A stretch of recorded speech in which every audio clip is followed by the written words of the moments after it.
gusto kaming ipaalala sa inyo. Isang bagay na napakalaga. Ang mga karapatan ng bawat bata, ng kahit sinumang bata.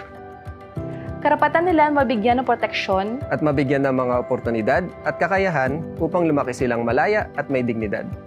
Na lumaking malusog at may sapat na nutrisyon, may ligtas na tirahan at mabigyan ng pagkakataon na makapaglaro.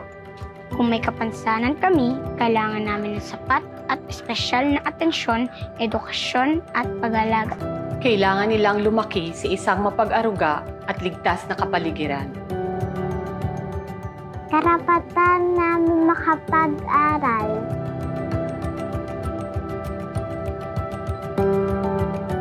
At mabigyan ng pagkakataon na mapahusay ang kanilang mga kakayahan.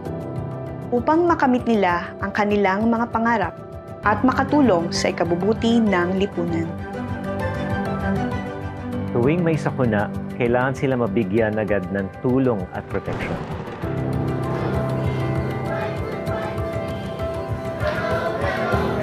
Kawagib nami imawyag sa rikna papagkasakitan ando papandayan. Na hindi inaabuso at pinagsasamantalahan, na hindi pinagtatrabaho sa murang edad, at na mabuhay sa mundong walang diskriminasyon. Ndug kasala sa inged ang makatalima, makambaya-baya, ando malilintay. Karapatan ko ang mga ito noong bata ako. karapatan namin ito ngayon. Karapatan ito ng susunod na henerasyon.